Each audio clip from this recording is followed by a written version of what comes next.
Olá pessoal, resolvi fazer aqui uma live ao vivo mesmo para tratar da questão que envolve o prefácio da Septuaginta, porque realmente, além de ser um dos mais importantes textos existentes que compõem o evangelho grego que deu origem e é parte do cristianismo de Paulo inclusive, é importante a gente citar várias literaturas, porque dada a complexidade do tema, então nós temos que citar algumas fontes para que vocês entendam um contexto maior.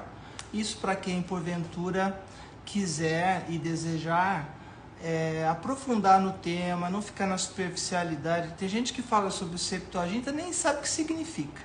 Então assim, esse tipo de pessoa nem é indicado para assistir essa live. Tem que ser alguém que tenha no mínimo um conhecimento do assunto, um interesse pelo assunto maior. Bom dia, boa tarde, melhor dizendo, para todos que estão chegando aí. Bem-vindos todos, sem exceção. Então nós vamos começar falando sobre o que é a questão da Septuaginta e o que isso faz parte de uma tradição denominada por historiadores como tradição judaico-grega na Antiguidade, no Império Bizantino, que é lá onde tudo começou. Tem alguns pastores que eu conheço, um deles que eu conheço, inclusive é médico, ele fala sobre uma página em branco do período intertestamentário, e é exatamente disso que nós estamos falando aqui, desse espaço onde o grego, a Septuaginta, fez parte de todo um contexto histórico-cultural.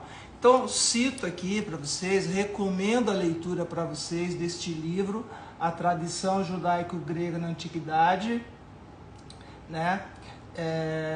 E lembrando que essa tradição judaico-grega ela é uma vertente distinta do judaísmo, porque usa o uso da língua grega e o interesse no helenismo. Então precisa ficar bem claro para você que tem uma Bíblia na sua mão hoje, entender com todas as letras, com toda a clareza, que o que você tem hoje é o evangelho grego. Eu falo sobre isso detalhadamente no meu livro. Exatamente ser evangelho grego, porque composto, escrito, e a partir da Septuaginta, nós vamos detalhar isso aqui, a partir de pessoas que estavam vivendo muito longe das origens do judaísmo, distantes no tempo e no espaço, cultura grega, baseados todos num texto grego, que nós vamos ver aqui a Septuaginta, e o que isso significa, bem diferente daquilo que é, inclusive, o judaísmo primitivo. Bom, então sim, para falar sobre as origens da Septuaginta, nós temos que começar lá. Bom, a princípio, tem três ideias diferentes de como que ela surgiu e por aí vai. Mas a mais conhecida é essa que é citada neste livro, que se refere à carta de Aristeias. Lembrando que também Flávio Joséfo cita no seu livro de Antiguidades Judaicas que essa Septuaginta, essa hoje, que existe, que veio até nós, que está traduzida, cujo prefácio está em alemão, inglês e outros idiomas, que nós vamos tratar também aqui, essa Septuaginta, ela é grega. Tradução. Repito 3 vezes para não ficar dúvida nenhuma da diferença de uma tradução, que é a Septuaginta, para um texto original hebraico. Então essa é a Septuaginta. Septuaginta, né? Tem aqui, nós temos inclusive até a autoria que envolve aqui, ela foi confeccionada pelo doutor Alfred Raufes. Espero que vocês consigam ler aí. Então essa Septuaginta, hoje nós temos ela com todos os livros que compõem a Tanar. A Tanar é o texto hebraico, que é exatamente o texto que nós temos aqui, certo? E essa Tanar, que é o texto hebraico, ela é composta de Tanar, de estudo, Torá, Nevim, Ketuvim, a lei, os profetas, os escritos, tá? Só que quando a Septuaginta foi feita, e envolve uma tradução, explicar o nome de Septuaginta, por que Septuaginta? Ela se refere aos 70, que na verdade eram 72, que eram judeus da diáspora, que 6 de cada uma das tribos de Israel fizeram a tradução, a pedido ou ordem, né? Podemos questionar isso, do rei Ptolomeu. Isso aí, naquela ocasião, foi em função da existência da Biblioteca de Alexandria. A história é longa, mas vamos nos ater ao principal. A Septuaginta, ela não traduziu na sua primeira tradução todos os livros da Tanakh, apenas 5. Isso é fácil de verificar se você abrir o livro da História da Antiguidade Judaica, de Flávio Josefo, você vai encontrar lá com todas as letras de clareza que eram os textos da lei. Portanto, 5 textos, e não toda a Tanakh. Toda essa Tanakh e a tradução dos outros textos, que não foram traduzidos por 72 sábios judeus, mas sim por outros, inclusive pais da igreja participaram também, no tempo de Orígenes, Eusébio, Jerônimo, que depois mais para frente fez uma outra tradução chamada Vulgata Latina. Todo esse texto, que não os 5, chamado Pentateuco, não estavam na Septuaginta, vamos chamar entre aspas, da primeira tradução. Foi adicionada posteriormente no decorrer de séculos, não foi do dia para a noite. Então, assim, aquela ideia errada que as pessoas têm de que a Septuaginta fez toda a tradução da Bíblia hebraica é falsa. Isso nós vamos verificar lendo o prefácio da própria Septuaginta, certo? Então, quando a gente entende esse aspecto, fica mais fácil também de compreender quão longe as pessoas que hoje estão aí falando coisas que sequer leram em grego, sequer leram em hebraico, inclusive religiosos, líderes religiosos que não estudaram essas questões, eles estão basicamente repetindo coisas que alguém falou para eles, talvez na própria igreja que fizeram sua própria faculdade, enfim, não importa, mas não são fatos históricos completos. E aí tem uma coisa interessante, né? O que difere a mentira do engano é exatamente isso, né? No engano você não conta a história completa, você conta só um trecho. E na mentira você fala totalmente diferente do que é a verdade. Então, assim, do ponto de vista histórico, do ponto de vista dos prefácios das Bíblias, e aqui eu gastei um pouco mais de tempo para falar sobre a Septuaginta, e vocês vão entender por quê, porque ela é importantíssima, além dos fatos que eu já disse agora, no que se refere à sua produção. É importante entender que naquele período, nós estamos falando de antes de Cristo, em torno de 235, 300 e poucos anos, né, quando foi a primeira tradução, lá na época ainda do reinado de Ptolomeu. E aí nós estamos falando depois, no decorrer desses anos, para a época do Messias, de Cristo, como você preferir chamar, e a partir dali no decorrer dos tempos. Ou seja, no século I, a Septuaginta não tinha todos os livros, só tinha a Torá, vamos dizer assim, e traduzida. E aí quando a gente começa a estudar como é que foi feita a tradução, essa tradução é importante entender que tem algumas obras fundamentais para que você não fique repetindo o que está na Septuaginta, porque lá tem até Bel e Dragão, para quem não sabe, né? Bel e o Dragão. Isso nunca esteve no texto hebraico. Então é importante entender que houve uma dicotomia, houve uma divisão, inclusive que do ponto de vista judaico primitivo, do judaísmo primitivo, eles chamaram isso de adulteração horrorosa. E do ponto de vista cristão, eles consideraram que os próprios judeus estavam negando o que eles tinham feito, o que não é verdadeiro, porque a Torá não mudou. E os manuscritos do Mar Morto confirmam a sua realidade até hoje. Aliás, confirmam com um grau de certeza fantástico, 97%. E os 3 que faltam não foi porque não conferiu, mas é porque não há manuscrito encontrado na totalidade do texto. Pressupõe-se, obviamente, porque se não tem nada para provar, 97% está 100% igual, que o restante também deve estar. Então, assim, essa é a questão que envolve a Torá judaica e a Septuaginta grega. A partir da Septuaginta, construiu-se o que se chama Evangelho grego, do qual Paulo ensinou em grego também, e ensinou aos gregos, porque era essa a língua universal como hoje é o inglês no mundo atual, certo? Então, dentro desse entendimento claro, histórico, fundamentado no próprio prefácio da Septuaginta, vocês vão ter uma tranquilidade para compreender que é bem diferente do que se fala hoje.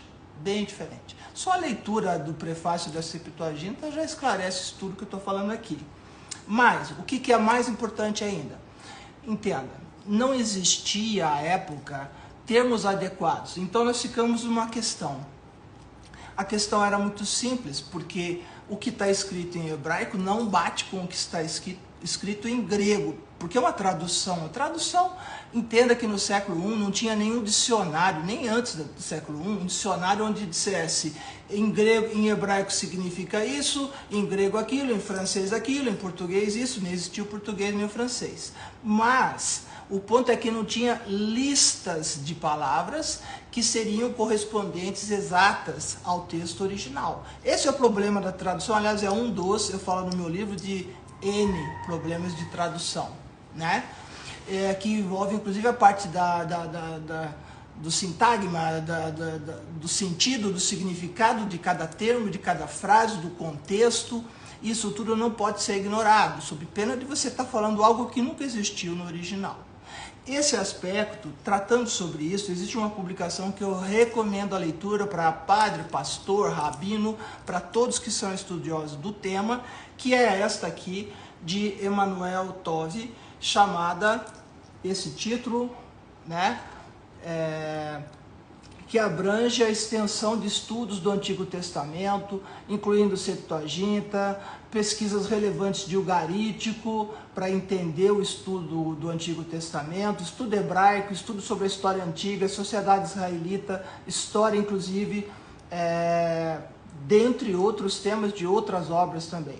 Então aqui, esse volume, ele contém 38 estudos dedicados à Septuaginta, escrito por um expert reconhecido em nível internacional sobre essa referida versão bíblica clássica e a sua relação com a Bíblia hebraica. Não é? Então esse trabalho dele são mais de Emanuel Tove, é doutor em estudos bíblicos pela Universidade Hebraica de Jerusalém de 1973, e ele tem publicado de maneira extensiva estudos sobre a crítica textual da Septuaginta e da Bíblia hebraica também, dos dois, né? Então ele especializou-se em vários aspectos, e aqui em 1990 ocupou a cadeira do departamento de estudos bíblicos da mesma universidade citada. Vamos tentar mostrar uma foto dele aqui, né? Não sei se ficou boa a imagem, e aqui uma descrição rápida dele sobre esse livro. Esse livro, ele trata exatamente do que a gente vive dizendo aqui, os problemas das traduções, né? E aí a gente tem algumas coisas interessantes. A começar, vou pegar aqui só por curiosidade uma passagem onde a gente se questiona atualmente, você deveria questionar, antes de ficar repetindo as coisas, se houve o quê? Se trata de uma escrita grega ou adulteração do grego. Exemplos existem muitos. Primeiro, no texto hebraico você encontra que o Eterno fez o homem e a mulher frente ao homem como companheira.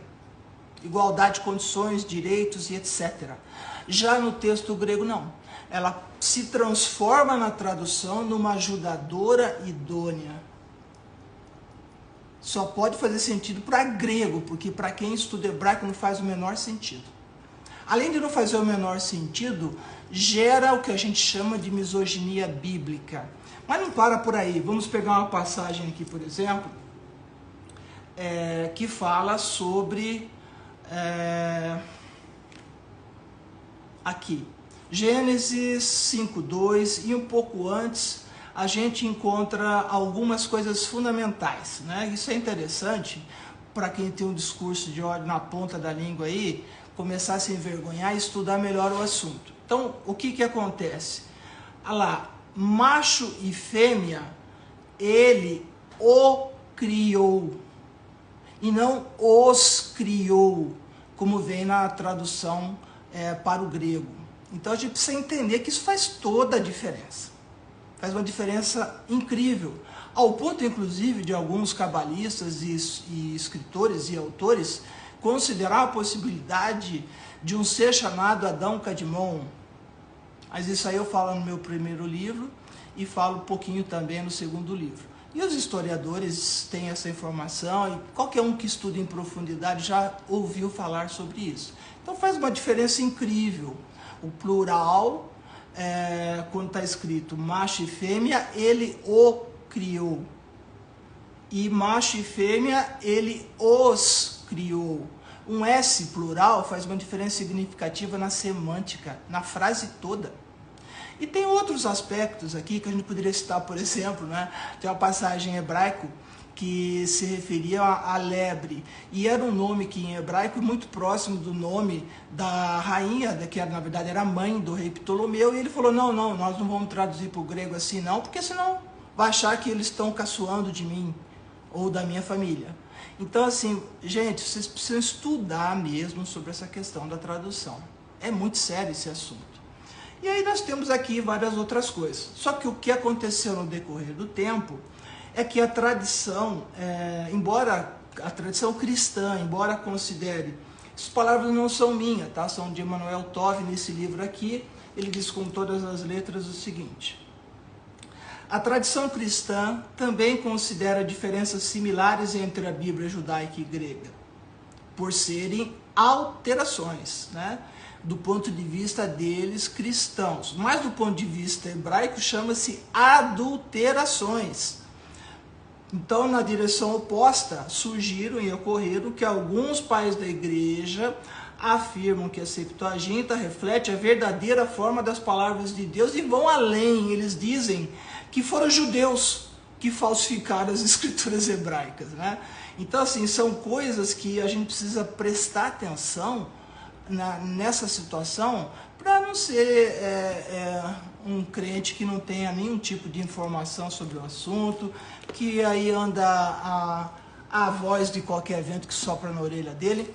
Então, o segredo é usar uma lupa, e essa lupa nos leva para o hebraico. Existe também, obviamente, um texto desse mesmo autor que fala sobre uma crítica textual do texto hebraico, que está aqui, né, o mesmo autor, certo? E deixando claro que nós temos alguns comentários aqui interessantes, e vamos pegar um aqui da Universidade de Nebraska, de Sidney White Crawford. Um item obrigatório para qualquer estudioso sério da Bíblia. Uma fonte indispensável de informação relacionada com a crítica textual. Enfim, esse aqui já envolve o texto hebraico também, tá?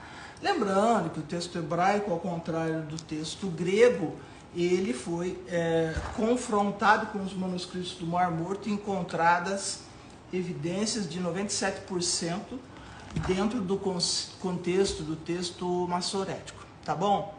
Então, assim, é importante você ter essa visão. E agora sobre a Septuaginta, tem algumas coisas anotadas aqui, né?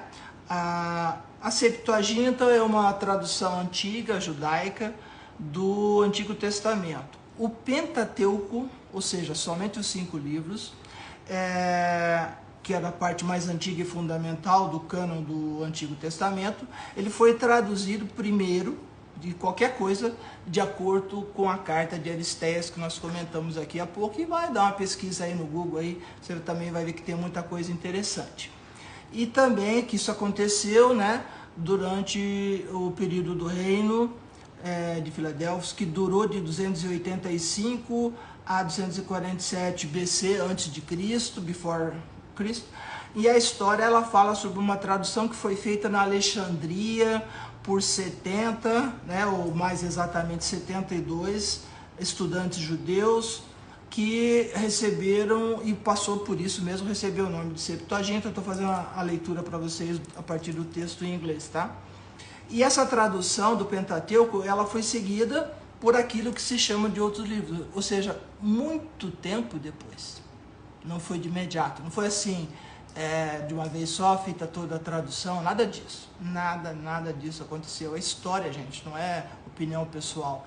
E vocês sigam essas fontes de livros que eu citei. Recomendo, sim, com toda a necessidade que exige de lideranças religiosas que falam sobre o tema, de várias várias lideranças religiosas que sequer sabem do que eu estou falando.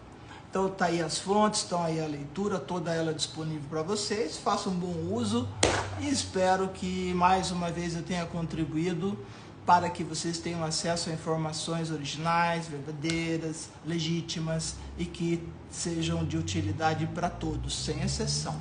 Quanto mais pessoas tiverem conhecimento e informação sobre isso, aí sim os discursos de ódio tendem a acabar.